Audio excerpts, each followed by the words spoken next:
Jardim florido de amor e saudade, terra que a todos seduz. Que Deus te cubra de felicidade, ninho de sonho e de luz. Cidade maravilhosa, cheia de encantos mil. Cidade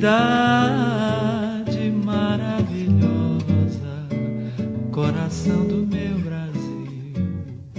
A última coisa que eu faria na vida seria começar um documentário com a imagem aérea do Rio de Janeiro ao som de Cidade Maravilhosa. Mas o dia chegou. Vai ser assim porque o cenário foi exatamente este, o Rio de Janeiro. Berço do samba e das lindas canções que vivem na alma da gente. És o altar dos nossos corações que cantam alegremente. Cidade maravilhosa, cheia de encantos mil. Cidade maravilhosa, coração do meu Brasil. Cidade maravilhosa, cheia de encantos mil. Cidade maravilhosa, coração do meu Brasil. Jardim florido de amor e saudade, terra que a todos seduz. Que Deus te cubra de felicidade, ninho de sonho e de luz. Cidade maravilhosa. Quem um dia resolveu sair de casa, termina fazendo a si mesmo, cedo ou tarde, a pergunta fatal: o que diabos vim fazer aqui no estrangeiro? Não tenho resposta, nunca terei. Mas sei que saí do Recife para desembarcar em terra estrangeira, o Rio de Janeiro, com o meu velho gravador. Missão principal: fazer perguntas aos outros. É pouco, é pouquíssimo, mas é uma boa maneira de cumprir uma das tarefas do jornalismo: produzir memória. Darcy Ribeiro estava em Copacabana. Falava do Brasil e da vida como se fosse um guerreiro apaixonado. Estou sempre pensando no que fazer. Não há coisa pior do que a inteligência infecunda. A coisa que me dói muito é o sentimento de ver jovens sem esperança no Brasil. Um jovem dizer que o Brasil não é viável me ofende. Que isso aqui é um pedaço muito bonito da humanidade, não só o Brasil como a América Latina. Eu me orgulho muito de estar 40 anos lutando pelos índios. Os índios não foram salvos, mas eu detestaria estar no lugar dos que estão oprimindo os índios. Eu estou do lado de cá. Toda a minha vida eu luto por uma reforma agrária. Fracassei. Ganhou o latifúndio, mas eu prefiro estar do lado de cá. Eu lutei a minha vida inteira por uma escola pública como o CIEPS. É um fracasso, mas eu prefiro estar na minha postura que estar na dele de negar a educação ao povo. O que dá dignidade à minha vida, o que me dá esqueleto moral, como alma, como espírito, é que eu sou um combatente. Eu posso pedir demissão de ser brasileiro? Continuo com o meu desejo de ser imperador do Brasil. Adoro viver, adoro comer, adoro amar, adoro escrever. Com câncer, tive perigo de morrer. Fiquei muito assustado, morrer é uma pena. O mundo ia ficar órfão de mim. Não merecia morrer, devia ser eterno. Nelson Rodrigues fui encontrar no Leme. Não se conformava com a ausência de pontos de exclamação nas manchetes dos jornais modernos. Dizia que a vida precisava desesperadamente de um toque dramático. A nossa realidade, muito pobre, muito vazia, um certo apelo dramático. Ninguém quer morrer, ninguém quer suicidar. Havia, no princípio da minha infância, o pacto de morte. Havia sujeitos que chamavam tanto que já não suportava no próprio amor. O que é que fazia ele? ele propunha pequeno o suicídio, o pacto do suicídio. O lindo era a vontade, o encanto com que esse par de amorosos eles se matava, de idiota objetividade, cretino fundamental. É falta de complexidade. O sujeito queria só a coisa certa ou aparentemente certa e não vê que todo fato tem uma aura. O fato só em si mesmo é uma boa droga. Um antigo jornalista permitia, por exemplo, que você fosse fazer um incêndio levando uma casa de passo a gaiola e metesse a gaiola lá num certo ponto da casa. Mas morte, que não era idiota da objetividade, terminava dizendo, morreu cantando.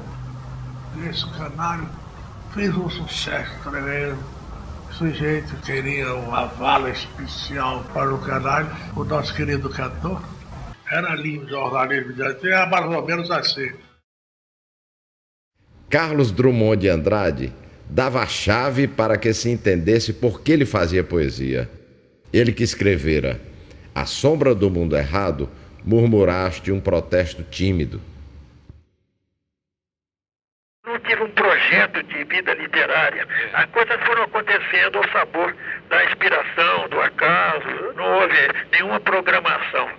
Não tendo tido nenhuma ambição literária, eu fui mais poeta pelo desejo, pela necessidade de exprimir sensações e emoções que me perturbavam o espírito, que me causavam angústia. Fiz da minha poesia um sofá de analista. Essa é a minha definição do meu fazer poético. Não tem melhor para ser eterno, pelo contrário. Eu tenho a impressão que daqui a 20 anos, que eu já lá no cemitério São João Batista, ninguém vai falar em mim e graças a Deus, o que eu quero é paz. João Cabral de Melo Neto dizia que tinha horror à música. Eu não tenho nenhum ouvido musical. Você toca uma música conhecidíssima aqui, eu não distingo uma de outra. Desde menino, eu era desentoado. Eu me lembro que no coro do Colégio Marista, mandavam dizer que fizesse que estava cantando, mas não cantasse. Tudo saía desentoado. Eu tenho a impressão que o que estragou um possível gosto meu pela música foi a música religiosa que me era imposto de menino e de adolescente. Isso estragou até minha capacidade de atenção. Morte de Severina foi um poema que eu escrevi, pedido de Maria Clara Machado. Não trabalhei como eu trabalho outras coisas minhas. É um poema que não me satisfaz. O poema foi muito bem levado para o teatro e na televisão, ficou popular. É um poema em que eu não trabalhei muito porque eu tinha um prazo. O general Ernesto Geisel foi surpreendentemente afável, mas não se dobrou à minha insistência. Por enquanto não dou entrevista, não dou nada sobre o meu governo. Tenho recusado sistematicamente. Eu responder questionário ou dar entrevista, eu não dou, não. Não é pelo fato de ser você, é como regra, como conduta, porque aí eu fico mal com os outros que são meus amigos, aos quais eu sempre me recusei, porque eu não quero fugir da linha de conduta que eu tenho adotado. Fernando Sabino dizia o que esperava da vida.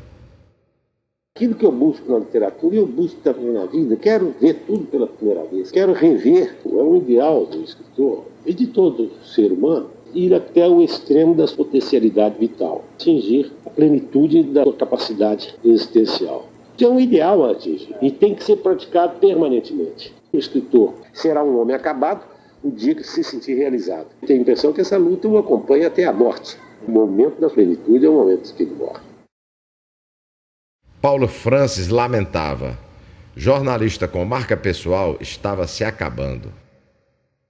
Minha tendência, que é de escrever e discutir, ter opiniões, caiu muito de moda. A tendência hoje é tudo curto, é tudo pequenininho. No período da minha juventude, foi um grande período jornalístico do Carlos Lacerda, do Joel Silveira, Moacir Werneck de Castro, Otávio Malta, Paulo Silveira, todos eram pessoas com opiniões definidas, que se expressavam. Estou jogando tendência, estou falando da qualidade. E hoje, na imprensa brasileira, há uma falta grande nisso e, de fato, sou um que vai contra a corrente.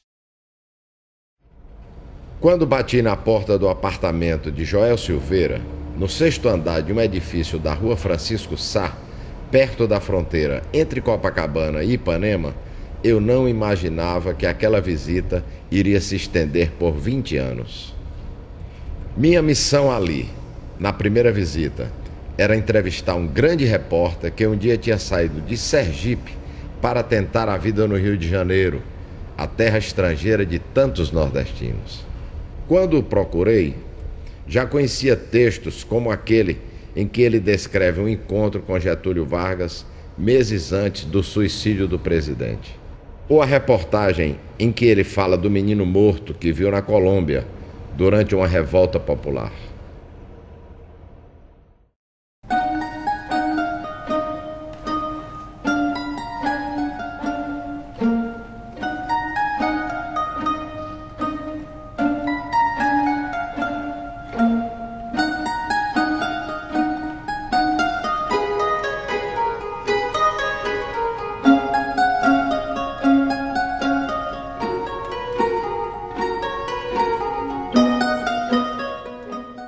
Estive no cemitério central de Bogotá em afazer de repórter para ter uma ideia aproximada do saldo de mortos deixado pela explosão popular.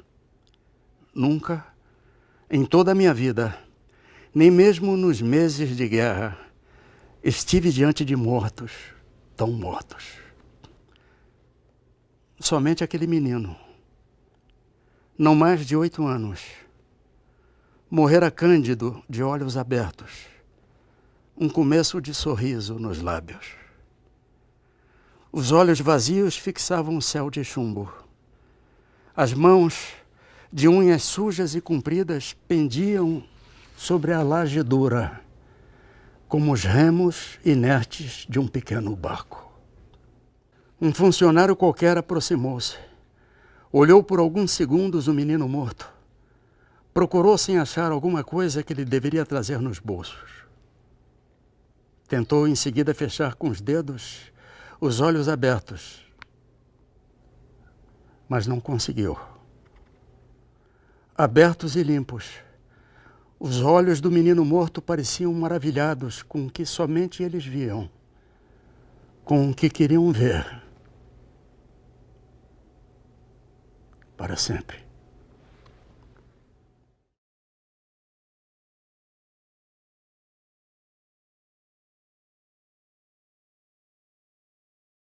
Era a primeira vez que eu via Vargas assim tão de perto.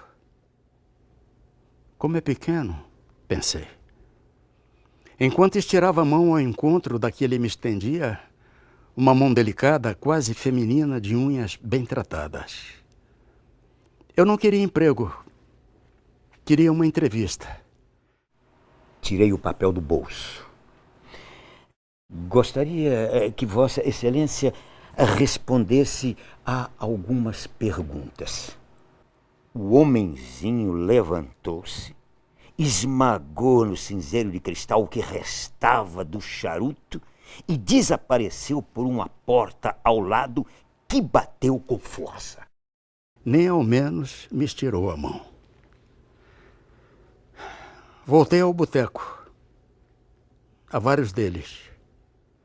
Durante horas amargando o fel da derrota. Lá para meia-noite, entrei no Danúbio Azul, um bar que não existe mais numa Lapa que também já não existe mais.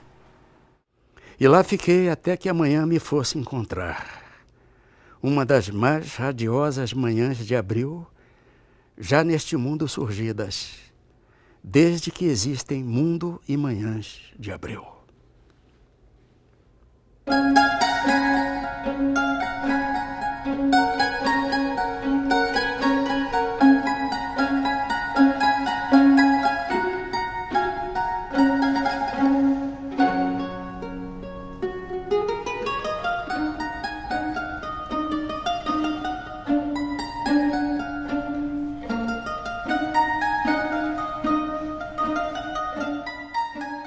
Num desses textos, a milésima-segunda noite da Avenida Paulista fala dos hábitos da elite de São Paulo. Andei esfaimado atrás de um convite para o casamento do conde Francisco Matarazzo Júnior. Nuvem pesada e negra ameaçando um desastre total. foi aquela que caiu 10 dias antes das festas sobre o mundanismo paulista. Em forma de boato terrorista, a nuvem informava que a senhorita Matarazzo havia sido mordida por um cachorrinho de raça. Suspeitava-se que o cachorrinho estava doente. O casamento seria adiado. Como a mais potente das bombas atômicas, a notícia desesperada pôs a estremecer os alicerces da Nagasaki mundana de São Paulo e do Rio de Janeiro. O chefão dos diários e emissoras associados, Assis Chateaubriand, ficou impressionado com o texto. Passou a chamar Joel de a víbora.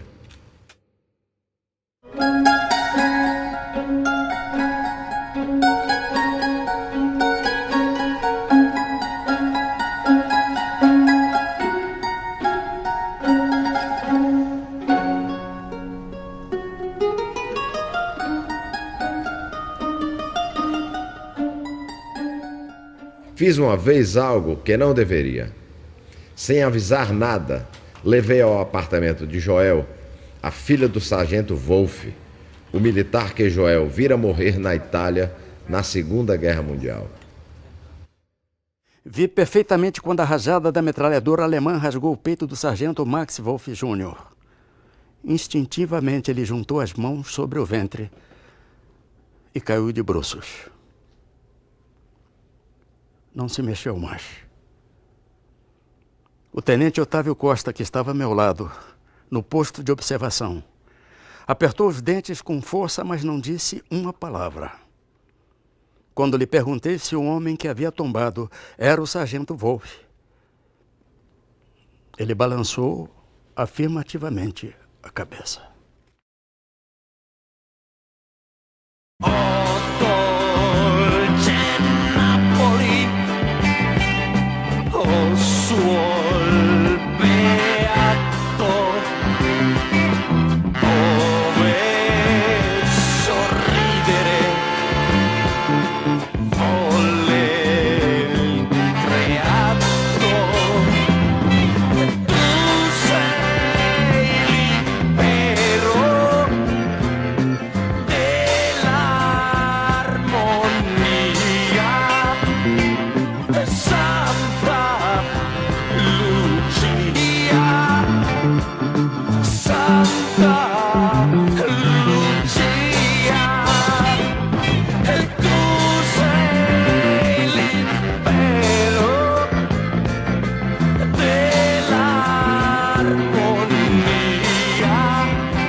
Muito bem.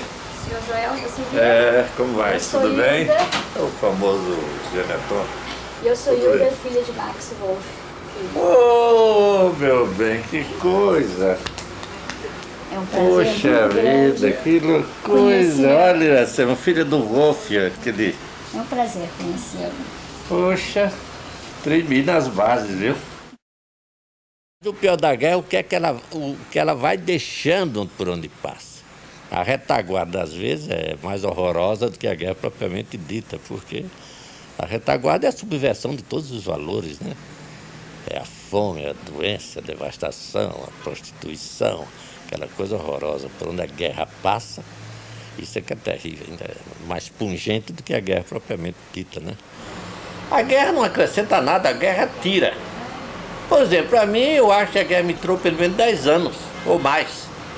uns 15, porque eu costumo dizer que fui para a guerra com 27, passei lá menos de 10 meses e voltei com 40, completamente maduro, quer dizer, perdi uma porção de anos que eu podia ter ido amadurecendo aos poucos, quando a guerra me amadureceu em 9 meses. Aqui estou eu, sem amigos e sem direção. Então, num lampejo, tudo me pareceu adulto, inclusive eu. Era isto. Tudo amadurecera subitamente. A cidade, a noite, eu, os próprios meninos, numerosos e barulhentos como um enxame de abelhas famintas, que me perseguiam de mãos estendidas, sujos, insistentes, um bando sem fim de pequenos espantalhos. Tudo está maduro, à espera da morte. A partir da primeira entrevista, o caminho do jornalismo, para mim, desembocaria sempre naquela rua de Copacabana. A convivência entre mestre e aprendiz se estenderia por 2 décadas. Vou confessar uma esquisitice. Diante do maior repórter brasileiro, eu me comportava como entrevistador, nunca como amigo. Preferia fazer perguntas e, claro, gravar respostas. E assim foi feito. Joel fazia o papel de entrevistado e eu o de entrevistador. Que impressão pessoal o senhor guardou do único encontro que teve com o então presidente Getúlio Vargas dentro do Palácio do Catete? Me chamou de doutor. Aí eu disse, presidente, eu não sou doutor. Eu só fiz o primeiro ano de Direito, mas por circunstâncias, tive que trabalhar, não me formei. Ele disse, não, o senhor está errado, o senhor é doutor. Porque me diziam meus professores de São Leopoldo, os frades, que doutor é quem é douto em alguma coisa. O senhor é douto em jornalismo. Você vê, o homem era terrível, né? Qual foi a confissão mais importante que o senhor ouviu de João Goulart? Bom, na entrevista que eu fiz com ele, logo depois da morte do Getúlio, ele me contou que na véspera, já no final do governo do Getúlio Vargas, o Getúlio, na véspera mesmo, na véspera da morte, do suicídio, o Getúlio entregou ele um envelope e disse, vaza embora daqui, toma um avião e vai para o Rio Grande, e do Rio Grande vai lá para a fronteira. E só abras este envelope quando estiveres lá. O Jango botou o envelope dentro do bolso e saiu.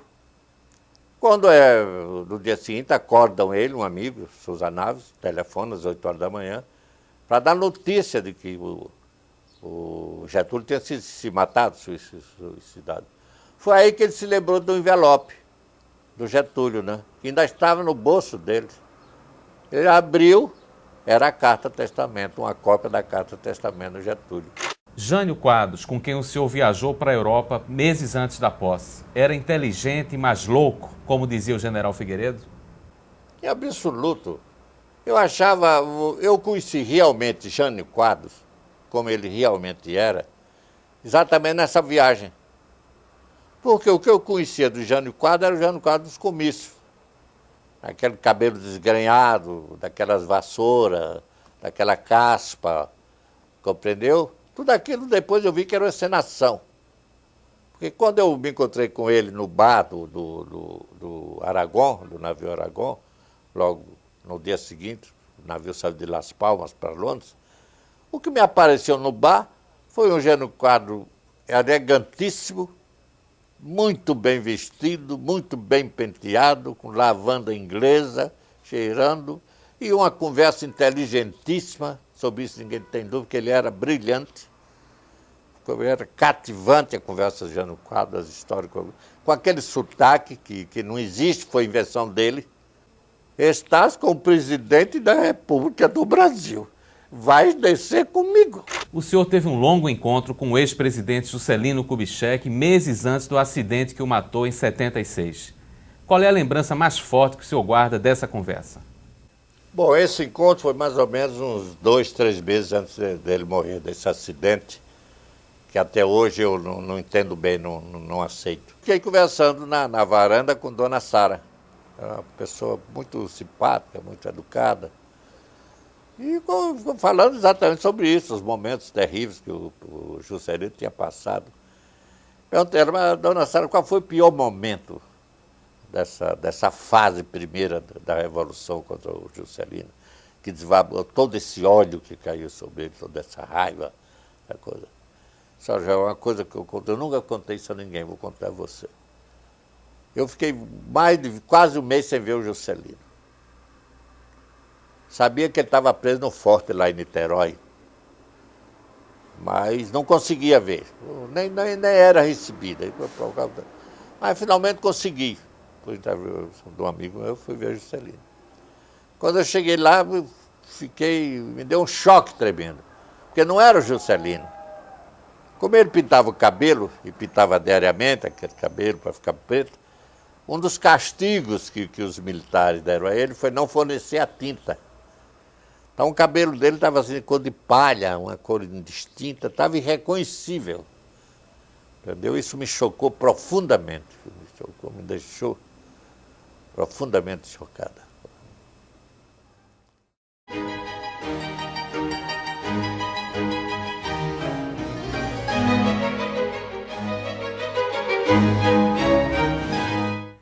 O senhor foi um dos fundadores do Partido Socialista Brasileiro. Ainda existe lugar para o socialismo no ano 2000?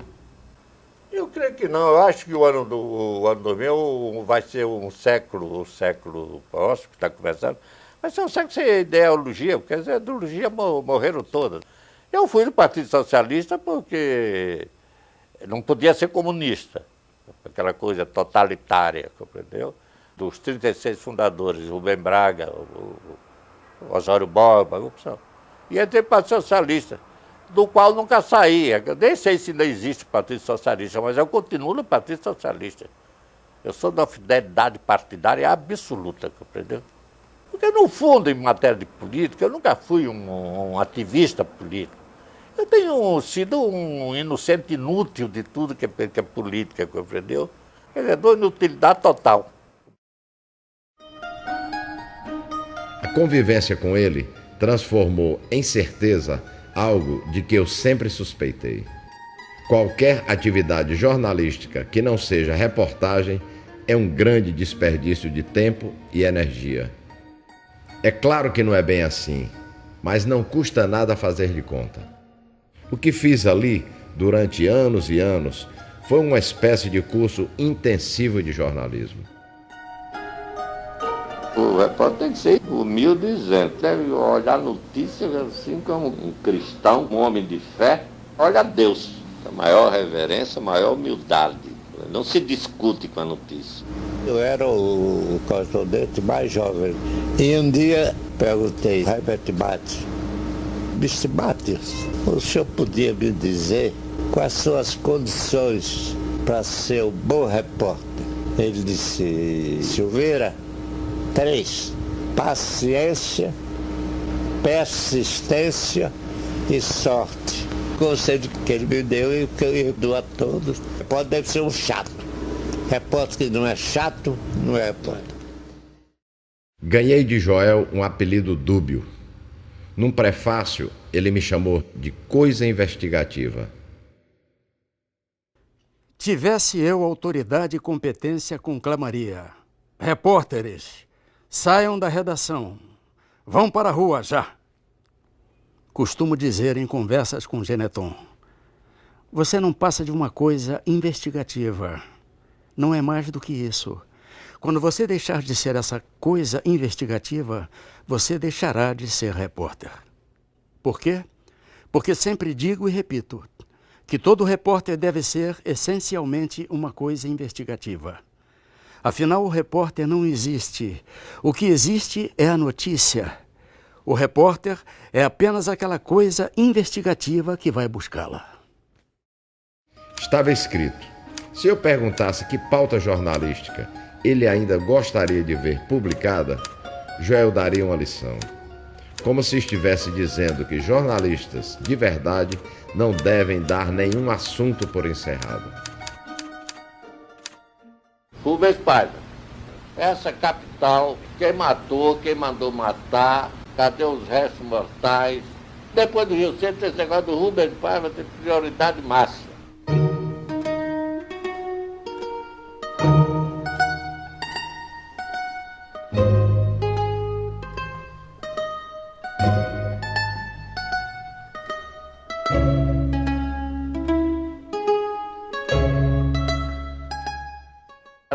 Mal contado. Não tem nenhum motivo para se enforcar. De jeito nenhum.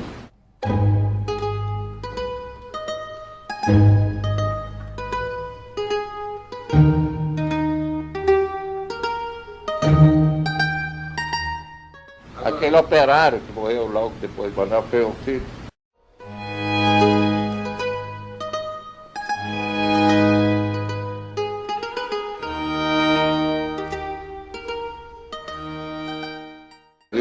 Qual era a intenção verdadeira? Era causar um massacre, uma chacina, ou era dar um susto? É evidente que era para causar uma chacina.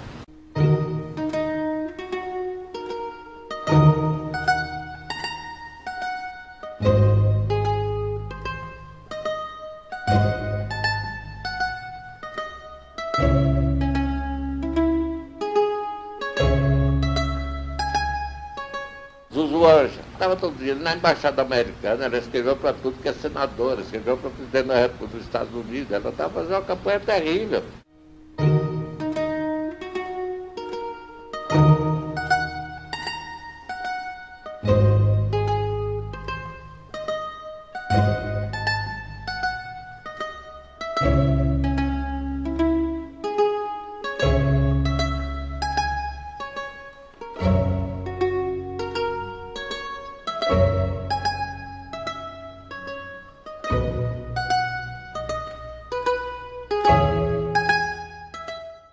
A morte do Juscelino, a mim não me convenceu. Mas foi verdadeira história.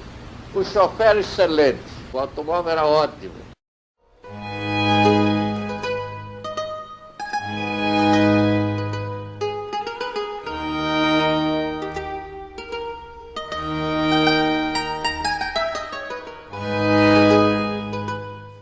A OAB, Dona Lívia morreu, quem mandou?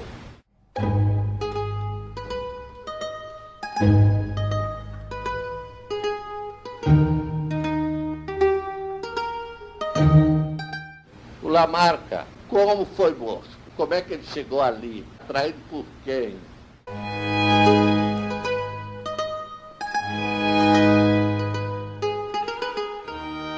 Marighella era um centro-astuto, conspirador, ia sair idiotamente assim.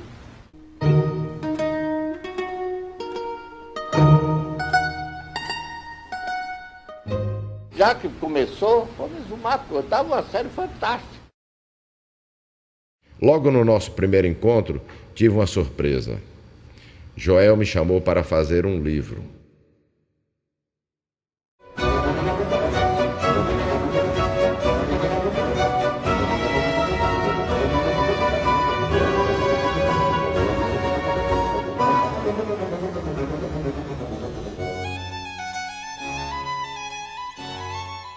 Aqui no Rio, por exemplo, havia um jornal pago pela Embaixada Alemã, chamado Meio Dia. Era um jornal muito bem feito. E imediatamente os comunistas fizeram um suplemento literário. O diretor do suplemento literário do Meio Dia era o Jorge Amado. Participei dessa patifaria, dessa coisa espúria que foi esse pacto chamado soviético. Mas eram ordens de Moscou. O que Moscou mandava fazer, a gente faz. Como Stalin era sábio, quem ia discutir com o guia genial dos povos? Para nós, a verdade era Moscou. Esse é do livro que eu quero fazer uma pesquisa mais profunda. Você não quer fazer esse livro comigo, não?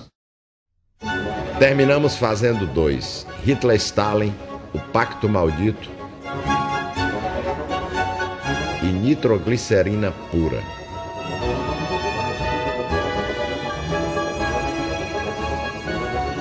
Mas a maior lição talvez tenha sido esta, a de que ninguém deve se levar a sério. especialmente nós, jornalistas. Como todo palhaço velho, sempre sonhei em ver o circo pegar fogo. Acho que vou conseguir. Além dos ricos, só os ingênuos e os débeis mentais continuam a acreditar que Deus é brasileiro. Simplifiquemos as coisas e economizemos as palavras. Idiota é todo aquele cujas opiniões não coincidem com as nossas. Certa vez perguntaram a Rômulo Bittencourt, quando ele era presidente da Venezuela, por que nunca houve um golpe militar nos Estados Unidos? E ele respondeu, porque lá não existe embaixador americano. Davi Nasser, certa vez, me contou. O Chateau chegou um dia para mim e disse: saiba, Vossência, que jornalista que não enriquece é burro. Aprenda isso, turco. Lembra a historinha? Somo, peso meus haveres e concluo. Sou uma besta das mais quadradas, sem direito sequer de renovar as velhas ferraduras. Tenho medo de que no último balanço que se aproxima, eu chegue a esta arrasadora conclusão. Não teria sido tudo um grande, patético equívoco? Não tenho nada contra o gênero humano. Só não suporto conviver com ele. E você, o que tem feito? O que sempre fiz. Continuo esperando. Não é possível que um dia Godot não apareça. Um dia, prometi a Geneton Moraes Neto escrever uma notícia sem adjetivos, sem advérbios e, se possível, sem verbos. Ainda não consegui, mas não morro sem conseguir. O mundo ideal seria aquele em que não houvesse qualquer notícia. Um mundo sem manchetes. Que beleza. Se Deus realmente ajuda a quem cedo madruga, ninguém seria fuzilado, eletrocutado ou enforcado às 5 da manhã. Joel gostava de descrever a cena. Uma vez, depois de contemplar em silêncio a imagem de Joel datilografando ferozmente um texto na redação, Nelson Rodrigues pronunciou apenas uma palavra, que no fim das contas resume a essência de tudo e de todos. Patético. Patético. Patético. Era uma situação surrealista. Eu abordava Joel nas entrevistas como se tivesse acabado de conhecê-lo. Se o senhor fosse passar o resto da vida numa ilha deserta, o que é que o senhor não levaria para lá de jeito nenhum? Numa ilha deserta? Bom, eu não levaria o João Gilberto. Mas de forma nenhuma. Com aquele, muito menos com aquele violãozinho dele. Fim. Eu achava aquilo uma coisa horrorosa. Ou então levaria, deixaria ele lá, sem o violão, e vinha embora. Eu me esforço, porque eu quero. Inclusive, eu sou repórter, gosto de saber as coisas, né? Porque é uma verdadeira idolatria, né? É um ícone. Eu não sei porquê. Fim. Meu Deus do céu.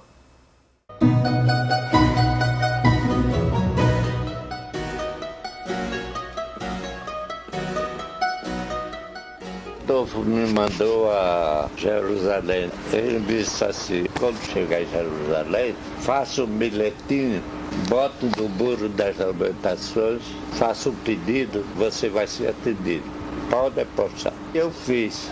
Adolfo me deu aumento.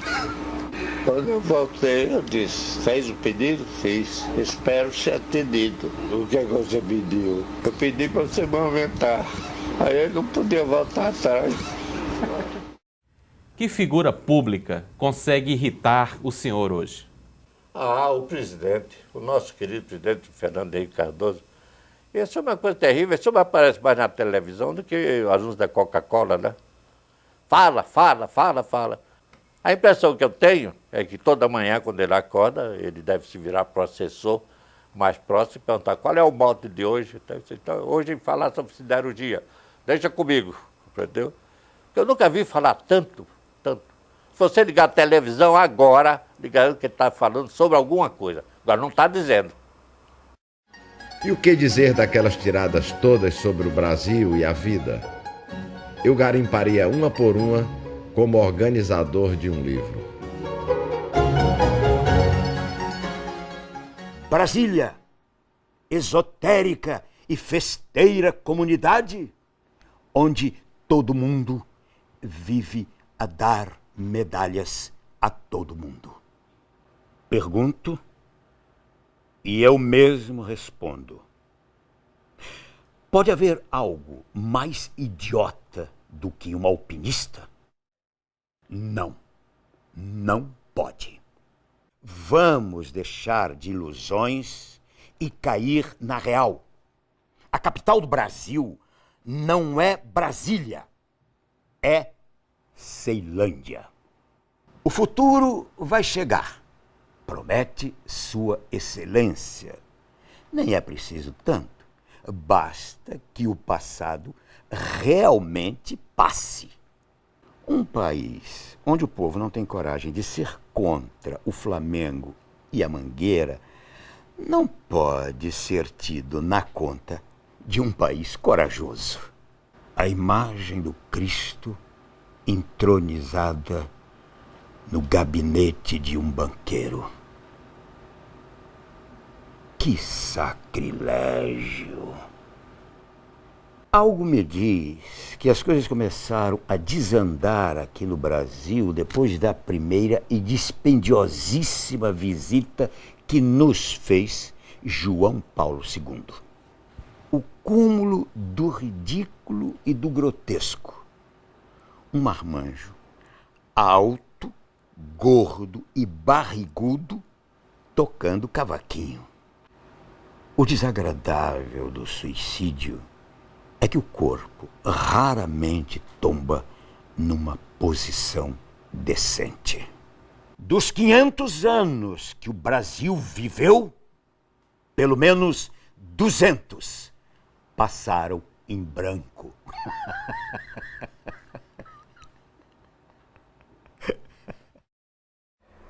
Quando perguntaram a Nelson Rodrigues quais seriam suas últimas palavras, ele disse: Max é uma besta. E as últimas palavras de Joel Silveira, quais seriam? Eu diria que Nelson Rodrigues era uma besta. Não tinha outra coisa a dizer. Porque quem diz que Max é uma besta, é uma besta. Qual foi o grande personagem que você gostaria de ter entrevistado, mas não entrevistou? Botando toda a minha náusea de lado, gostaria de entrevistar Adolf Hitler. Eu diria a Hitler o seguinte: você devia ter insistido mais na sua pintura. O mundo teria ganho um artista, embora medíocre, mas teria se livrado de um tirano genocida, como é o seu caso. Não só seria as últimas palavras, mas também meu epitáfio. Né? Imediatamente ele não andaria a fuzilar, é claro. Né? Quando me perguntam se eu tinha medo na guerra, claro que eu tinha medo 24 horas por dia, medo de levar uma bala mesmo, de pisar numa mina. Você que vai para a guerra dizer que não tem medo é um potrão. Numa guerra você tem muito cuidado com o valentão, que bota tudo a perder. Você querer ganhar uma medalha e ganhar a guerra sozinho. Ganhar a guerra sozinho é bomba atômica. Se você fosse escrever uma autobiografia, qual é o fato vexaminoso que você faria questão de esconder? Bom, foi uma entrevista que não houve com Ernest Hemingway. Fui bebendo, mas vou agora. E ele lá no canto. O garçom previsou, é melhor você não ir não, porque ele não gosta que eu conte lá. Ele nem falou com o garçom, só fez assim. O garçom já veio com uma bebida dele. Disse, agora eu vou. Aí fui no banheiro, compreendeu? Na volta ele tinha ido embora.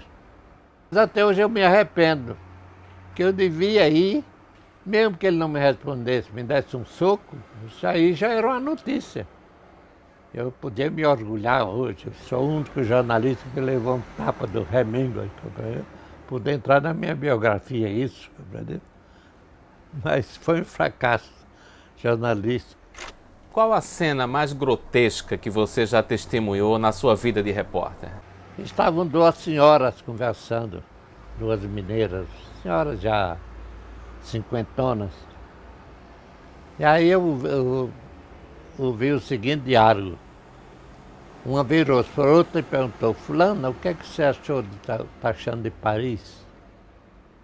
Aí a outra respondeu, bom, muito bonita, realmente a cidade muito bonita. Claro, não é a nossa Juiz de Fora. Eu achei isso do negócio, morri de rir.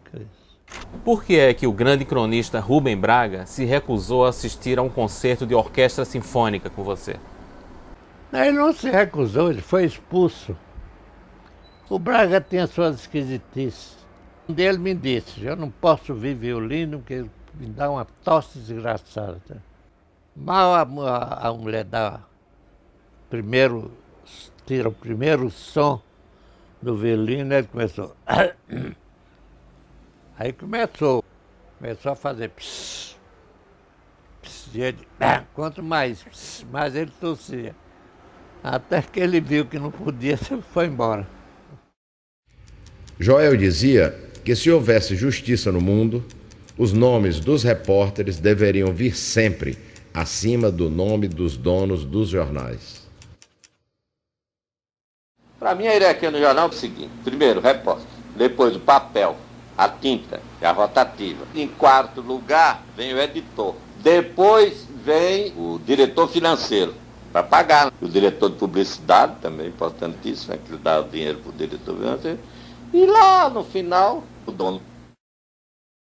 Qualquer pretexto era suficiente para justificar nossas entrevistas. Planejamos um livro com estas conversas. Já tínhamos até escolhido o título, Diálogos com o Último Dinossauro. Eu sabia. Se eu pedisse que falasse de Graciliano Ramos, ele iria contar uma cena que para ele foi inesquecível. Ainda jovem, o senhor tentou ouvir um conselho de um escritor consagrado, Graciliano Ramos. Que reação ele teve quando o senhor procurou? Bom, eu procurei, primeiro eu achei o homem meio áspero, duro, de poucas palavras, mas ao mesmo tempo cordato, compreendeu? Muito compreensivo. Levei um conto meu, que eu tinha escrito na Antônio, que eu considerava uma obra-prima. Mas não tirei cópia da obra-prima. E dei para o Graciliano ler. E ele foi lendo, assim, com cigarro. Depois fez assim, assim, assim, assim, e não disse uma palavra. Eu nunca vi uma crítica literária tão explícita e tão silenciosa, compreendeu? Anos depois, eu me encontrei com o Graciliano. Ele disse, me diga uma coisa, Graciliano, aquele conto, você se lembra? Que eu li para você ler, era ruim mesmo. Eu nunca vi uma coisa tão horrorosa, péssimo.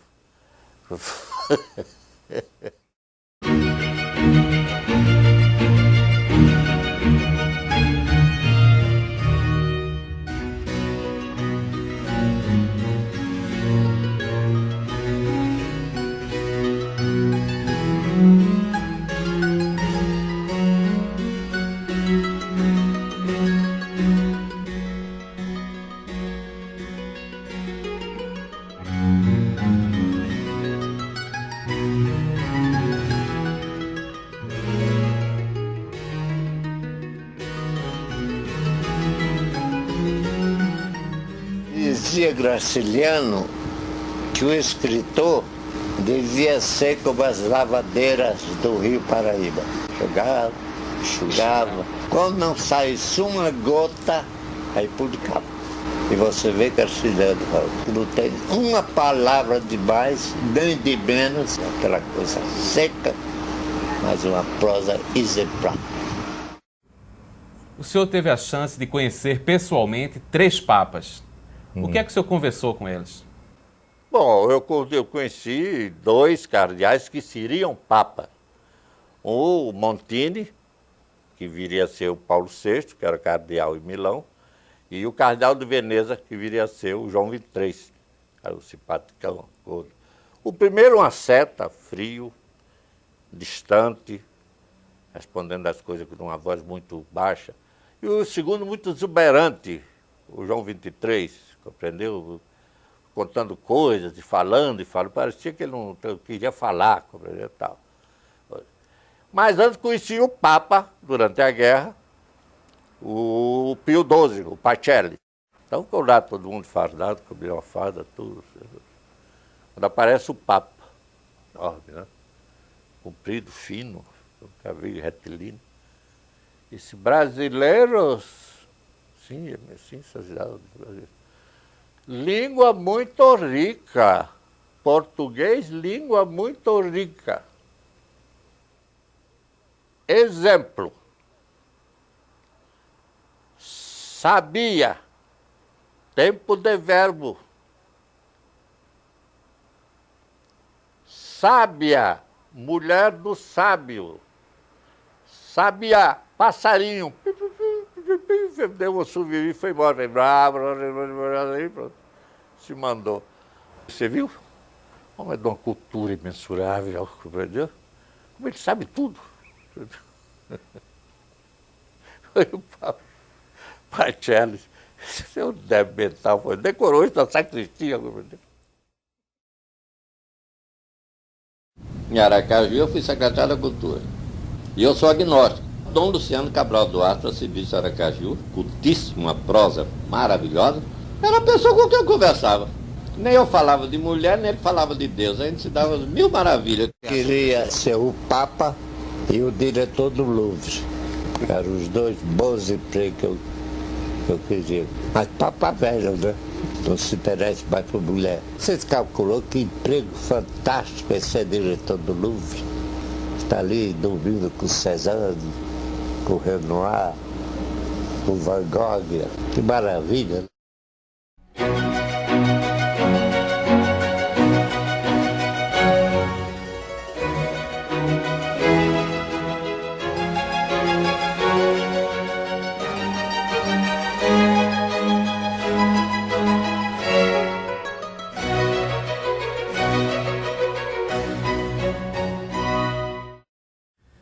O senhor, que sempre foi um jornalista combativo, já ocupou cargos no governo?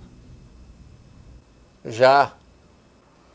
Quando o Jânio Quadros foi eleito, logo depois, uns 15 dias depois da posse dele, me telefona de Brasília o Zé Aparecido Oliveira, que eu sou muito amigo há muito tempo, desde antes de Jânio Quadros. E diz, olha, com aquele jeito imperativo do Zé Aparecido, né? Você foi nomeado Conselho Fiscal da Companhia Nacional de Álcools. Assuma amanhã, imediatamente, logo. Eu disse, Aparecido, mas me permita 2 perguntas, pelo menos, mas depressa, que eu estou muito o que fazer. Primeiro que tudo, que é álcools? Eu não sei o que é álcools. E segundo, quanto é que eu vou ganhar? Então, ele disse, essas 2 perguntas são impertinentes, não merecem resposta. Assuma. E aí eu assumi, tá?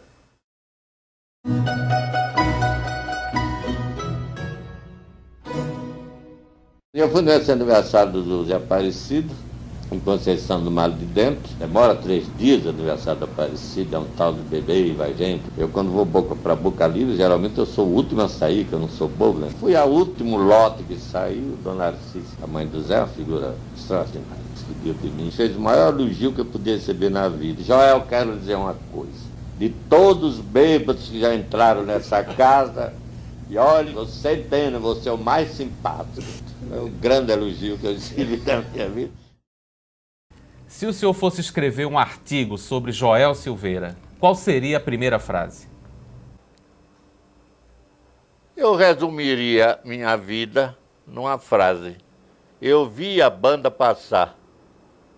Porque eu tenho feito toda a minha vida vendo quantas bandas já passaram dentro da minha janela. Aliás, a função de repórter é ver a banda passar. Não é fazer parte da banda. É ver a banda passar. Fico aliviado em saber que tanta coisa que ouvi ali poderia perfeitamente ter se perdido para sempre, mas não se perdeu. É a velha história. O repórter é uma espécie de bombeiro ingênuo. Tenta fazer com que a grande fogueira do esquecimento não devore tudo. É uma batalha perdida, mas é melhor do que nada.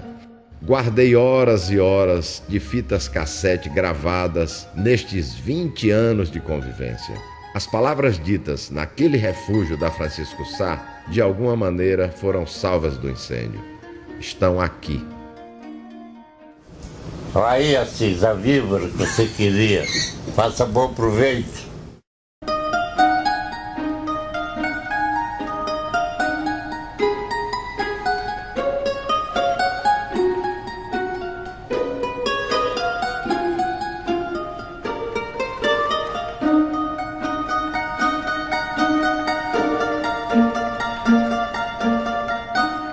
Chateaubriand levantou-se de branco. O senhor vai ser punido, seu Silveira. O senhor vai ser castigado. O senhor vai pra guerra, seu Silveira. O senhor vai matar alemão, seu Silveira. E já me veio aqui fardado e, se possível, com a medalha.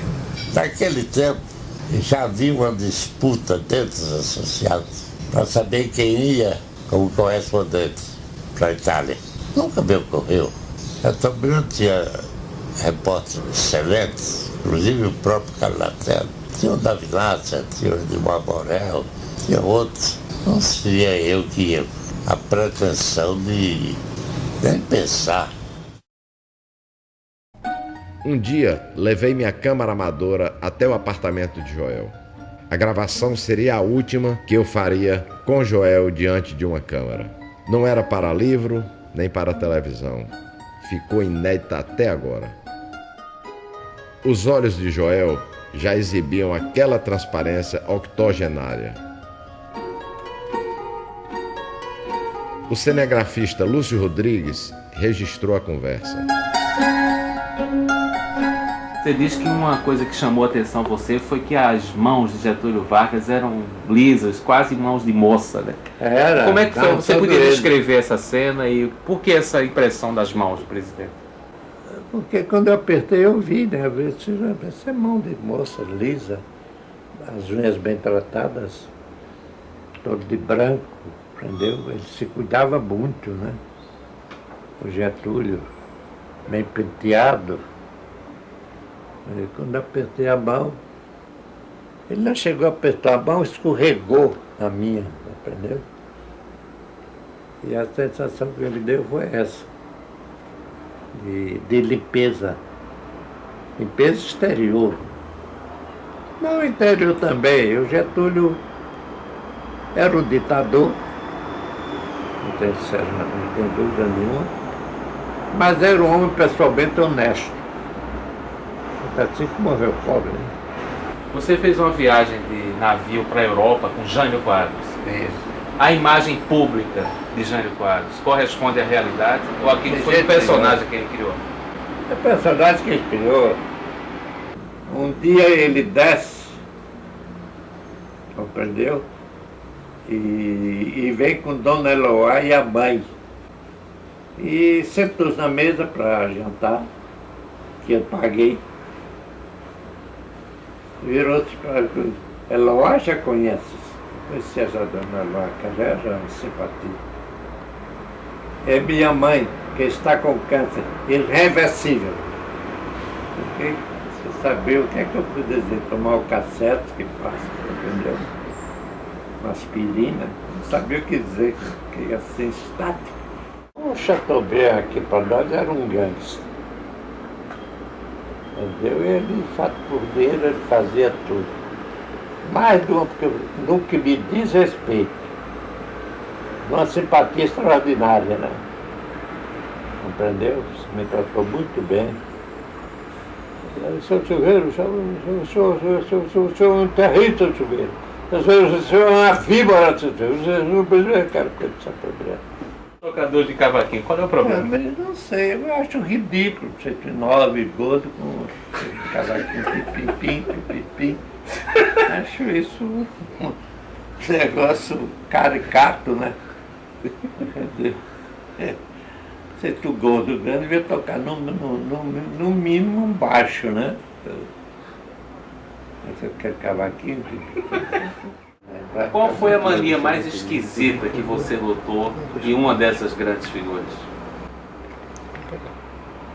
Bom, duas manias. Uma era do Gilberto Freire.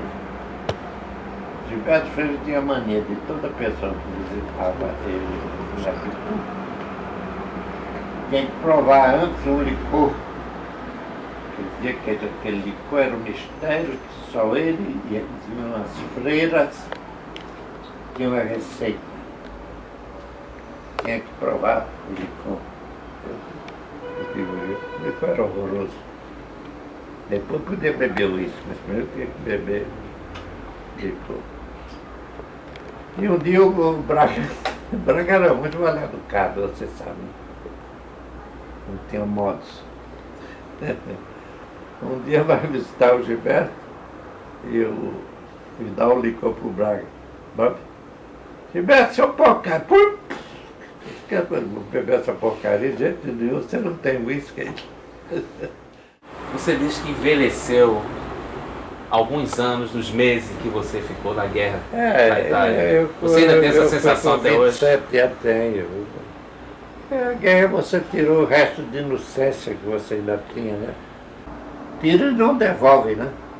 Você andou dizendo que se considerava o homem mais solitário do Brasil. Por quê? É porque eu me desliguei do mundo, né? Foi dessa doença assim, não é mais nada. Estou há 3 anos sem sair de casa, né? Entendeu? Perdi conta. Primeiro meus amigos todos morreram. Todos. Só falta morrer os Aparecidos, que ela está muito doente. Eu não tenho mais com quem conversar, não sei você, quando aparece por aqui. Somos sozinhos. Aprendeu? A minha vantagem é que eu sonho muito, né? Eu sonho, dá uma cochilada, eu sonho. Aprendeu? Porque eu tenho a impressão que a pessoa que passa uma noite sem sonho jogou a noite fora. A razão de você dormir não é descansar, é sonhar. No meu entender. Quando eu não sonho de noite, eu digo, alguma coisa aconteceu, que essa noite eu não sonhei. Qual foi o melhor sonho que você teve ultimamente? Tenho vários. Tenho um sonho que eu só um psicanalista poderia explicar. Esse sonho se repete sempre. É uma coisa terrível. Eu estou sempre andando vou visitar, por exemplo, você. Muito bem, na volta eu não sei o caminho que tomar. Entro pela rua errada, entro num beco, não é aqui, mas peraí, o caminho não é esse. Quer dizer, nunca consigo encontrar o caminho de volta.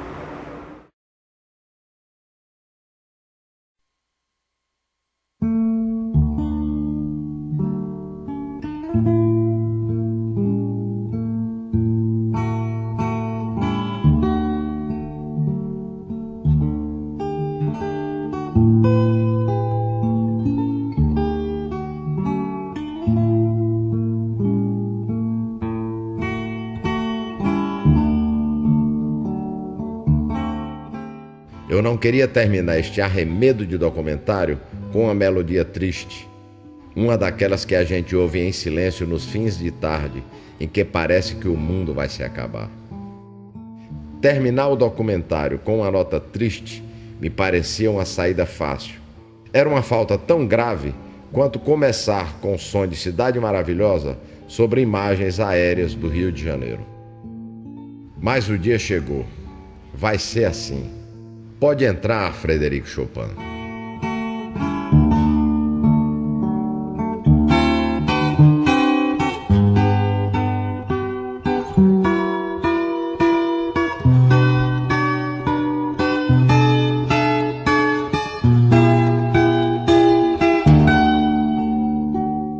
A filha de Joel, Elizabeth, me pediu que eu fosse recolher umas caixas com correspondências e documentos que tinham ficado no apartamento já quase vazio. Peguei a chave com a vizinha. Eu me lembro de que era um domingo de sol escandaloso no Rio de Janeiro. Gravei com minha câmera o que seriam as últimas cenas dessa história.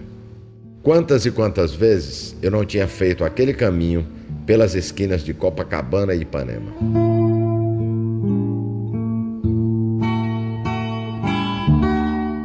Eu tinha estado ali pela última vez quando Joel morreu, na manhã do dia 15 de agosto de 2007. Não quis ver o corpo.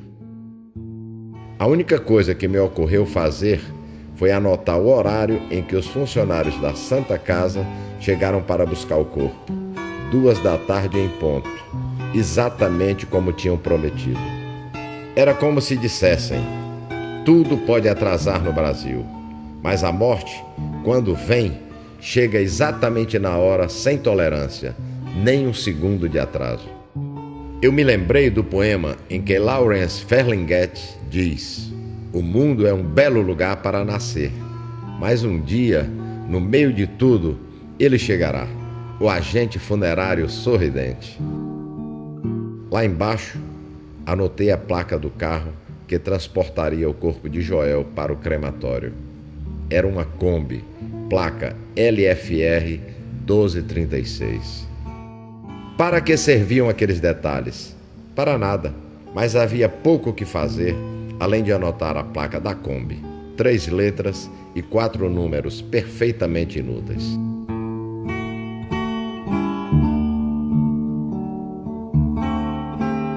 Um dia depois, às 3h41 da tarde, o corpo foi cremado no cemitério do Caju. Anotei o horário. Confesso um pequeno pecado cometido em nome do jornalismo.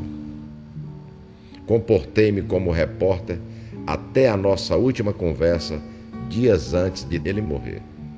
Eu iria fazer perguntas sobre jornalismo para completar uma gravação anterior.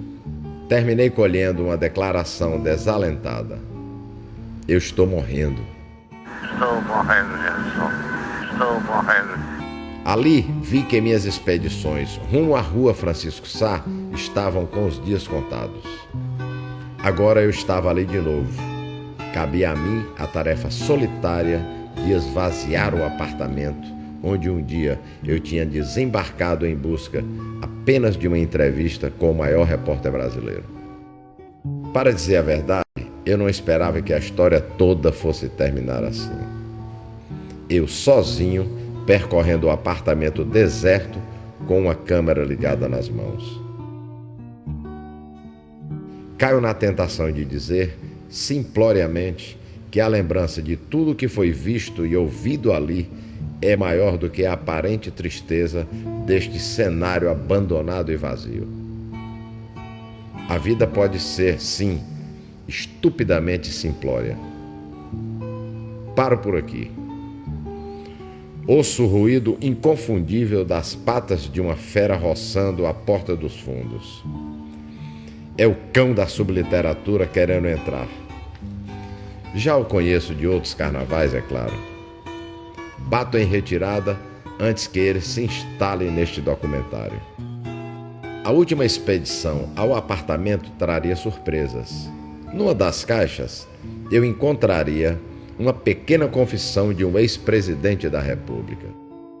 Num bilhete que mandou para Joel em 1963, o ex-presidente Jânio Quadros não dá sinal de arrependimento por ter renunciado à presidência da República.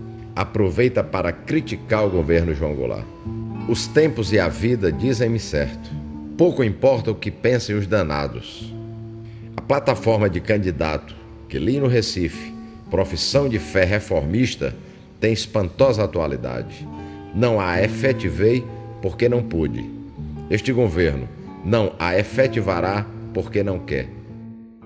Eu descobriria também, em meio a velhos papéis, uma bela declaração de princípios. O pequeno baú guardava um texto de Gilberto Freire, o genial sociólogo que escreveu Casa Grande e Senzala. Chego aos 80 anos, tendo diante de mim um mundo a realizar as mais surpreendentes acrobacias sociais. O menino que persiste em mim vê esse espetáculo de olhos arregalados e encantados. A cadeia do acaso entrou em cena. Quem diria? O manuscrito de Gilberto Freire, encontrado dentro do baú, serviria para fechar o documentário, porque é perfeitamente aplicável ao jornalismo. É preciso olhar o mundo com os olhos arregalados e encantados de um menino. Fazer jornalismo é sim olhar os fatos, os personagens e as histórias com os olhos espantados, como os de uma criança que estivesse descobrindo as maravilhas e os horrores do mundo. Somente assim o jornalismo será vívido, interessante, inquieto, não o monstro burocrático, chato e cinzento que nos assusta tanto. O que eu queria era evitar que o que foi dito naquelas tardes imensas se perdesse no ar. É claro que tudo se perde, mas pelo menos estas gravações, estas imagens, estas fotos teriam o poder de adiar o esquecimento. Nem que fosse durante o breve tempo de uma sessão de cinema, os 90 minutos que, ilusoriamente, nos salvam do abismo.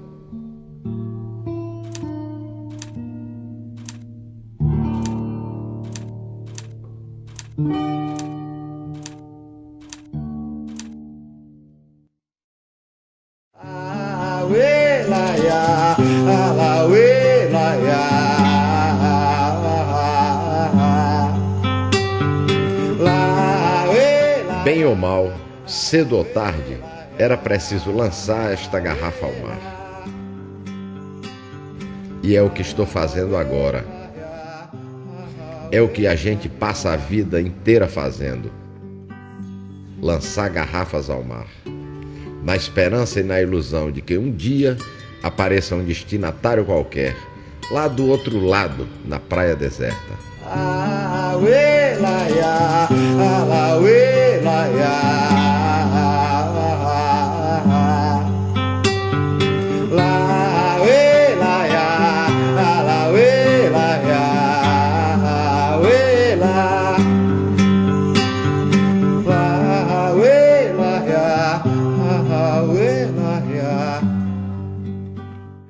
Uma vez Joel escreveu que tristeza de verdade era a do Requiem de Mozart.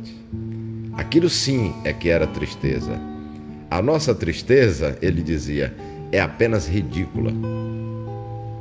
Deve ter se esquecido de Chopin. O que Joel diria se ouvisse agora a tristeza de Chopin sobre as imagens do apartamento vazio? Talvez repetisse o que escreveu numa crônica. Vou aos poucos fazendo do mundo um casarão que nunca será construído de todo, que já nasce velho e sem conforto. Não é como aqueles casarões da infância onde o sol do quintal incendeia bananeiras e laranjais. É um outro, bem diferente. Soturnamente diferente. Há corredores sem fim, por onde o vento viciado corre como por um túnel e em cujas paredes dormem quadros que ninguém mais olha. Lá existe, no salão maior, um piano que ninguém mais toca. E talvez já não guarde um único som. Ou quem sabe ele passaria em revista o caminho desde os tempos em que resolveu deixar para trás o Rio São Francisco para desembarcar no Rio de Janeiro. Poderia vencer a tentação do desalento e repetir. Deveria ter feito mais concessões e remado menos contra a maré? A resposta, a que eu mesmo ia me dar e a que eu queria ouvir, me chega lá de dentro da noite no inesperado canto de galo que me diz: não, não, não. Riacho do navio corre pro Pajeú, o rio Pajeú vai despejar no São Francisco, o rio São Francisco vai bater no meio do mar. O rio São Francisco vai bater no meio do mar. Se eu fosse um peixe, ao contrário do rio, nadava contra as águas e nesse desafio saía lá do mar pro riacho do navio. Eu ia direitinho pro riacho do navio, pra ver o meu brejinho, fazer umas caçadas, ver as pegas de boi, andar nas vaquejadas, dormir ao som do chocalho e acordar na passarada. Sem rádio, sem notícia das terras civilizadas.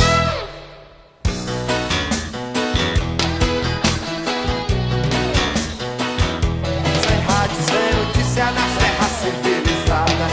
Rádio sem notícia das terras civilizadas. Riacho do navio corre pro Pajeú, o rio Pajeú vai despejar no São Francisco, o rio São Francisco vai bater no meio do mar.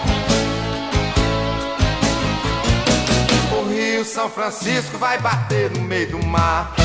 Se eu fosse um peixe, ao contrário do rio, nadava contra as águas e nesse desafio saía lá do mar pro riacho do navio.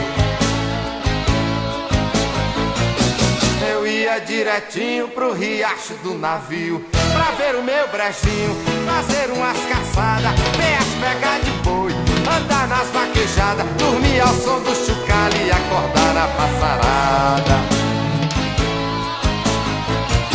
Sem rádio, sem notícia das terras civilizadas. Riacho do navio corre pro Pajeú, o rio Pajeú vai despejar no São Francisco, o rio São Francisco vai bater no meio do mar. O rio São Francisco vai bater no meio do mar.